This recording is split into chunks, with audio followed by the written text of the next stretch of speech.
강문화 운동하는 박문호입니다. 박문호의 자연과학 세상이라는 공익사단법인을 한 15년째 운영하고 있습니다. 우리가 잘하는 건 뭐냐면 원인을 알려주면 결과를 알아요. 열심히 공부하면 대학에 합격할 거야. 열심히 헬스장에 가서 운동하면 건강해질 거야. 알잖아요. 결과는 아는데 원인을 알기 어려운 경우가 대부분입니다. 몸에 열이 났어. 그래서 병원에 갔어. 약을 처방해 줘야 되잖아. 근데 약의 처방은 원인을 알아야 하잖아요. 근데 몸에 열이 나는 건 원인이 여러 가지일 수 있어요. 이 사람이 화가 나가 올 수도 있지. 운동하다 올 수도 있지. 감기 걸려 몸살이가 열 날 수도 있죠. 원인이 4-5가지가 돼요. 어떤 사람이 브레인의 전문가가 됐을 때 원인이 몇 가지요? 나도 몰라. 여러 가지 원인적으로 막 겹쳐졌잖아요. 그래서 인공지능은 내가 간단히 설명드릴게요. 원인을 알려주면 결과를 금방 알아요. 그걸 뭐라 그러죠? 뻔하다 그래요. 어떤 사고가 끝나고 나면 그 인간 그럴 줄 알았어 이러잖아요. 그 말이 뭐냐면 분석해 보세요. 그 사람이 옛날부터 말이 번지를 하고 실제로 행동 안 하고 하는 걸 내가 많이 봤어. 뻔하단 말이 뭐냐면 우리는 원인을 주면 결과를 잘 한다는 말입니다. 근데 우리가 못하는 건 뭐냐면 결과를 주고 원인을 맞추는 건 못해요. 예를 들면 브레인의 전문가가 됐다. 그 원인을 찾아보라는 거예요. 무수하게 많죠. 몸에 열이 났다. 그 예를 들면 원인이 운동했을 수도 있고 감기 걸릴 수도 있고 싸우다 왔을 수도 있고 세 가지를 나눠주면 그 가중치가 다 다르죠. 그럼 의사할 경우는 가중치를 어떻게 하겠어요? 싸우다 올 일은 한 10%를 하면 운동하다 올 일은 한 1%, 그 다음 감기 걸려서 올 확률은 90% 되죠. 가중치가 다 다르긴 하지만 0%를 할 수 없잖아요. 바로 이 문제입니다. 그래서 할당을 했잖아. 그 가중치가 바로 크레딧이요. 크레딧을 어자이먼트를 한다는 거예요. 그러니까 이 결과를 만든 원인이 10가지가 있다면 그 10가지가 크레딧이요. 그 크레딧의 가중치를 매기는 걸 크레딧 어자이먼트라 그래요. 그리고 그 크레딧이 원인이잖아요. 그럼 언제 후에 결과가 나오잖아요. 그러면 시간이 들어가잖아요. 그래서 시간 크레딧 어자이먼트. 근데 뭘 위해서? 원인에서 결과를 연결하는 게 바로 뭐죠? 결과를 획득하는 거잖아요. 먹이를 획득하는 게 뭐죠? 시행착오 학습이잖아요. 시행착오 학습에서 강화학습에서 보상은 미래에 나타나는데 그 미래에 나타나는 보상의 원인은 과거, 옛날에 있다는 거예요.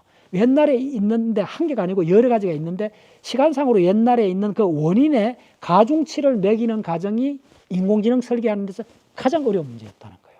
그 문제를 해결한 게 1984년에 서턴이라는 사람이 썼던 그 논문 Temporal Credit Assignment in Reinforcement Learning. 이게 박사학위 논문입니다. 우리 동물은, 우리 생명체는 3억 년 동안 파충류 이후부터 물고기부터 거의 5억 년이 걸렸다. 5억 년 중 걸려갖고 만들어냈다는 거예요. 그걸 인공지능이 만들어니까 먼저 보상을 중간에 집어넣어야 되는데 이게 초기에는 몇 번 했는데 10년 동안 해결이 안 됐던 거예요. 그러다가 보상을 중간에 집어넣기 위해서는 바로 평가하는 사람이 바로 옆에 있어갖고 매 순간 옆에 이제 가해 선생님이 붙어갖고 매달 수학 문제를 얼마나 잘 푸는가를 모니터링을 계속 해주고 동료를 계속 해주면서 같이 나가는 거예요. 그래서 액트하고 비평가 같이 협력을 해갖고 최종 보상이 얻기 이전에 10년, 20년 걸리는 보상을 향해서 끊임없이 가도록 해주는 걸 소프트웨어로, 알고리즘으로 만들 수 있게 돼갖고 지금 이렇게 놀라운 세계가 된 거예요. 그런데 그걸 5억 년 동안 물고기에서 해왔다는 거예요. 시행착오는 많은 경우 수를 다 해봐야 되잖아요. 근데 대부분 뭐 꿀벌이나 이것도 궁극에 찾아가는데 시행착오를 한 수십 번 하다가 빠져나가잖아요. 근데 우리는 수십 번까지 안 해도 된다는 거예요.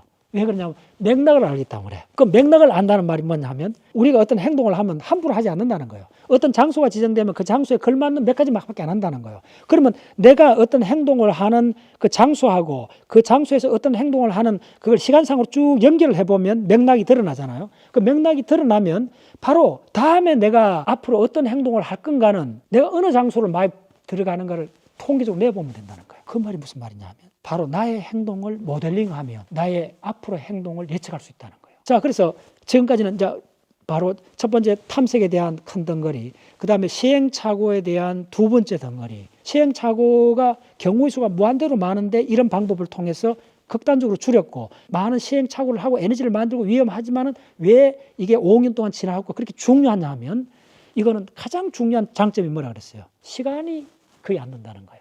해보면 된다는 거예요.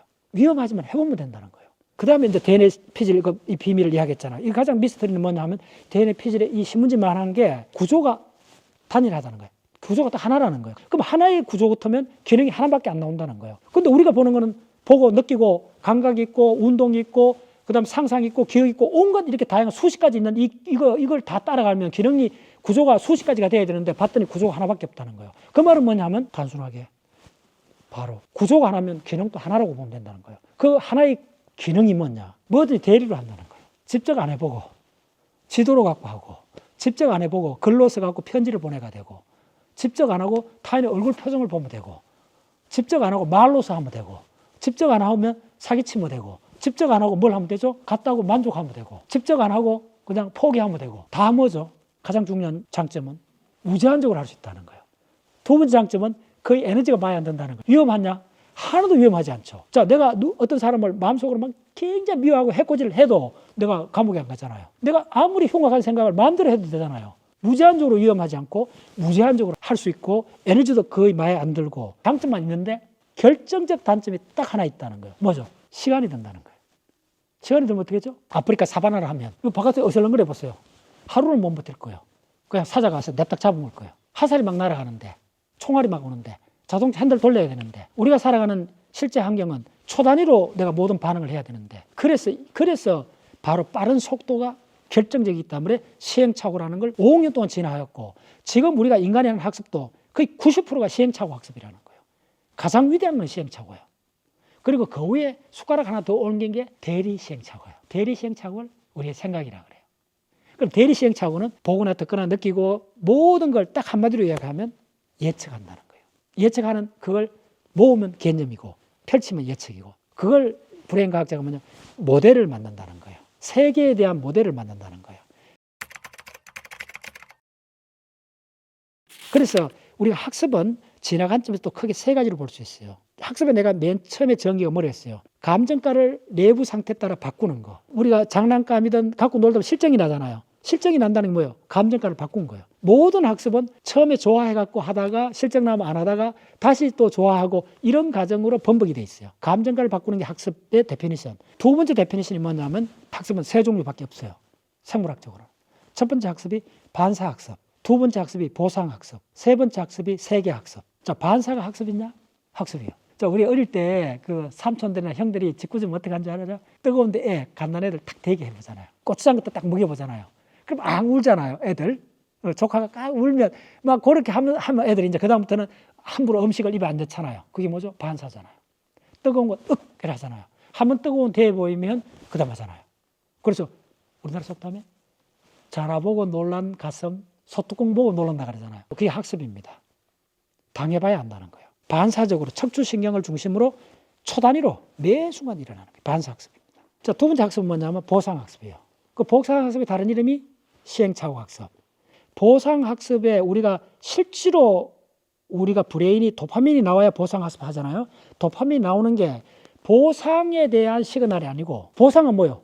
바로 내가 먹이를 탁 먹는 게 보상이잖아요. 봄 서풍을 딱 가는 날이 보상이 됐잖아요. 근데 실제로 봄 서풍이 가거나 먹이를 딱 먹고 나면 내가 편안해져 버리잖아요. 더 이상 갈증이 없어지잖아요. 그럼 보상이 도파민이 안 나와버려요. 이게 가장 놀라운 거예요. 도파민은 보상 자체에 대한 시그널이 아니고 도파민은 뭐냐 하면 보상하고 지금 내가 배고픈 거에 시간 간격이라고 그랬잖아요. 그런데 막상 보상을 딱 도달하면 왜 도파민이 안 나올까? 보상을 획득하면 우주도 획득했잖아요. 그러면 이게 직접 보상이잖아요. 직접 보상 획득하면 누가 만족해버리냐 하면 시상하부가 배불러라고 만족해버려요. 만족하면 시상하부에서 이쪽에 스트레이텀 선조체 구조로 더 이상 움직이지 마. 보상 획득했어. 내가 봄서풍 가는 바로 그날 아침이 가장 흥분하잖아요. 출발하기 전에 가장 흥분했잖아요. 흥분할 때까지 시간이 나와요. 도파민이 분비돼요. 근데 내가 먹이를 딱 먹는 순간이 되면 시상하부에서 만족해 하고 세로토닌 만족했다는 시간에 딱 와버려요. 그래서 사실은 보상을 얻는 순간에 만족해버리고 더 이상 갈증을 못 느껴요. 왜냐하면 직접 보상이 와버리기 때문에. 그래서 이 전체 일론, 이 책을 읽는 가장 중요한 독법이 실제 자연에 있는 직접 내가 획득했느냐, 가상으로 획득했느냐, 이 두 게임입니다. 그래서 가상으로 획득하는 모든 먹이 사냥 게임 이야기는 이쪽 신피질이 한다는 거예요. 신피질이 보거나 듣거나 느끼거나 하는 거. 결국은 우리 브레인은 궁극적으로 보물찾기 하나밖에 안 한다는 거예요. 보물찾기를 직접 하는 경우 그게 바로 시행착오, 보상학습 이거고 보물찾기를 그냥 상상으로 만족할 수도 있잖아요. 만족 못하면 뭐죠? 심포도, 이수부화에 나오잖아요. 내가 획득 못한 거는 그 가치 없어 해보면 되잖아요. 이걸 뭐라 그러냐면 재범주화, 탈범주화. 어디가 마음 편해요? 내가 진짜 원하는 상대가 있어. 혹은 진짜 원하는 무슨 좋은 무슨 전자기기가 있어. 진짜 마음에 들어. 근데 돈이 없어. 어떻게 해요? 그거 별거 아니야. 그 기능 별로 안 좋은 거야. 해보면 되잖아. 이건 뭐라 하냐면 내 브레인이 그게 가치를, 그 범주화된 걸 재범주 해버리면 돼요. 그 재범주의 최고의 달인이 누구냐면 석가모니예요. 반대로 했잖아요. 석가모니. 우리가 소중하다는 부나 명예나 이런 것들을 다 재범주 해봤잖아요. 재범주 하기 전에 탈범주화. 궁극적으로 석가모니는 큰 욕심을 냈죠. 궁극의 진리는 뭔가? 예를 들면 우리가 영원히 진짜 우리가 이 모든 고통을 벗어나려면 부냐, 뭐 우리가 하는 건강이냐 이런 거냐, 이걸 탈범주화 해버린 거죠. 예수도 그렇고 대부분 종교가들은 재범주화 해버려요. 인류가 이게 중요하다고 다 매달렸는데 알고 봤더니 아니야, 그거는 헛개비야. 진짜 중요한 건 이쪽이야. 재범주화. 다 어디서 일어나죠? 내가 실제 해봤는데 안 했죠. 안 해도 다 일어난다는 거였어. 의미는 어디서 와요? 구체적으로 물론 여수도 일어나는데 구체적 리얼하고 살아있는 의미는 바로 보상학습. 보상학습에서 의도나 의미가 일어나는 게 뭐냐면 실망을 언제 해요? 기대했기 때문에 실망하죠. 기대가 뭐예요? 보상이잖아. 근데 기대가 없으면 실망은 존재하지 않아요. 실망은 아무나 할 수 없어요. 보상을 학습할 수 있는 능력을 가져야만이 실망을 해요. 실망은 위대한 능력입니다. 어쩌면 인간밖에 못해요. 그 다음에 또 뭐냐면 안도의 한숨을 쉬었다 그러잖아요. 안도도 함부로 할 수 없어요. 안도는 뭐죠? 안도는 아무나 쓸 수 있는 게 아닙니다. 그래서 나쁜 일을 했어. 근데 이게 법망을 피해갔어. 그럴 때 안도의 한숨을 쉬잖아요. 감옥에 가는 건 뭐죠? 형벌이죠. 내가 마땅히 받아야 될 형벌을 피해갈 때 우리 정신 상태를 안도라 그래요. 그래서 우리가 안도나 실망이란 말은 바로 시행착오 학습에서 진화되어 왔는 놀라운 능력입니다. 5억 년 동안 진화된 결과입니다. 그만큼 우리가 놀라운 능력을 갖고 있는 거예요. 모든 동물이 실망할 수 없어요. 물론 개나 고양이도 간단히 실망을 해요. 이렇게 먹이 주다가 이게 칵 깨물었는데 고기가 아니고 뭐 딴 거면 실망하잖아요. 약간 보이잖아요. 그들은 먹이에 가는 거면 그래요. 우리는 상징적인 실망을 많이 하잖아요. 의미의 실망 많이 하잖아요. 실망이나 이 안도라는 걸 더 깊이 들어가 보면 궁극적으로 이게 어디서 오느냐? 의미에서 왔잖아요. 의미를 잃어버렸을 때, 욕망을 무의미해졌을 때 모든 게 넉넉히 있게 되잖아요. 그럼 의미는 어디서 왔어요? 의미는 기억에서 옵니다. 의미는 언어에서 옵니다. 대부분이. 자, 민주주의란 개념이 없으면 민주주의를 어떻게 설명할 수 있어요? 우리가 쓰는 대부분 이 세계는 개념으로 되어 있어요. 개념이 바로 의미가 되는 거예요. 그러면 우리가 쓰는 화학이나 물리학 어떤 방정식에도 의미란 텀은 없어요. 의미란 항이 없어요. 자연에는 의미가 없어요. 오직 바로 신피질이, 우리 DNA 피질이 의미를 만들어내는 거예요. 자, 학습은 바로 우리 인류가 진화하는 동안에 첫 번째 반사학습, 두 번째 보상학습, 세 번째가 뭐냐 하면 세계학습을 가르쳤잖아요. 그래서 드디어 우리는 내가 좋아하는 모든 사물을 만들어낸 거예요. 빌딩도 만들고 자동차 만들고 인공지능 다 만들었잖아요. 바로 그게 세계를 출현시킨 거예요. 내가 만든 것도 있지만 자연 자체도 내가 음미하고 의미를 갖다 붙이잖아요. 의미다, 의욕이다, 모든 사물들을 우리가 만들어내는 거예요. 세계가 출현하는 거예요. 어떤 걸 만들려 하면 비너스 조각을 만들든 뭐 피라미드를 만들든 내 머릿속에 먼저 있어야 되잖아요. 개념이 있어야 되잖아요. 자, 그 말이 무슨 말이냐 하면 우리 DNA 피질은 딱 하나 만드는 거예요. 그런 걸 만드는 개념, 다른 말로 모델을 만들어내는 거예요. 모델은 우리가 아파트 들어가기 전에 그 모델 하우스를 먼저 보잖아요. 지금은 어디까지 갔냐면 브레인, 이것도 사람의 브레인 세포 같은 걸 모든 걸 인공으로 디지털로 다 만들어 갖고 암이 어디 생겼는가를 그 모델을 갖고 하나하나 다다가 모델에서도 혈관이 막 만들어지는 거 다 해갖고 지금 그쪽 가고 있습니다. 지금 AI에서 가장 프론티어 중에 하나 디지털 트윈이에요. 쌍둥이잖아. 실제하고 쌍둥이 인공지능을 만들어 갖고 그걸 갖고 가상으로 트리를 해요. 그래서 모델을 만들면 위험한 실세계에서 탐색을 앉아요. 정글 같은데 명수가 울리는데 그때 안 건드려도 되잖아요. 그대로 그 세계를 디지털 세계, 모델 세계로 만들어 놓고 그 속에서 탐색하잖아요. 지금부터 건축학에서 그렇게 하고 있잖아요. 전자공학에서도 다 그렇게 하고 있습니다. 자, 태풍이 불면 빌딩이 어떻게 되나 위험하잖아요. 소속 얼마의 강풍에 견딜까를 어떻게 하는 줄 알아요? 그걸 전자공학 회로로 바꿉니다.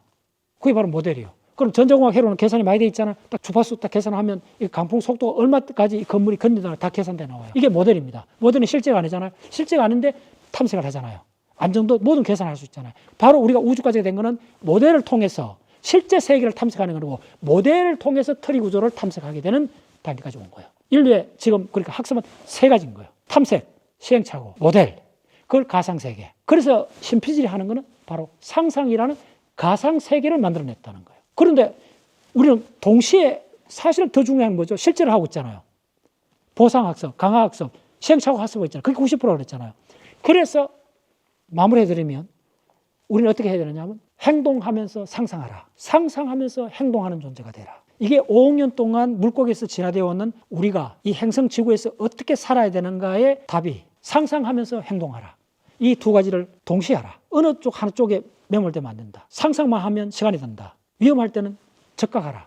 그래서 자율주행이나 로봇은 지금 뭐냐 하면 모델 없는, 모델이 바로 상상이잖아요. 모델 프리 레인포스먼트 러닝 시스템을 주로 하고, 우리가 이세돌처럼 이렇게 수 하나하나 읽어야 되고 선생이 있고 이렇게 가는 경우에 시간이 많이 들지만은 큰 목적을 달성하기 위해서는 모델 베이스드 레인포스먼트. 그래서 궁극적으로 인간까지 오는데 가장 중요한 학습이 뭐냐면 모델 프리 강화학습, 모델 베이스드 강화학습. 모델이 있느냐 없느냐. 이 모델이 바로 상상이라는 거예요. 그래서 상상하면서 행동하라. 이게 5억 년 동안 우리 물고기의 후예로서 물고기가 우리한테 가르쳐준 가장 위대한 겁니다. 예, 상상하면서 행동하자.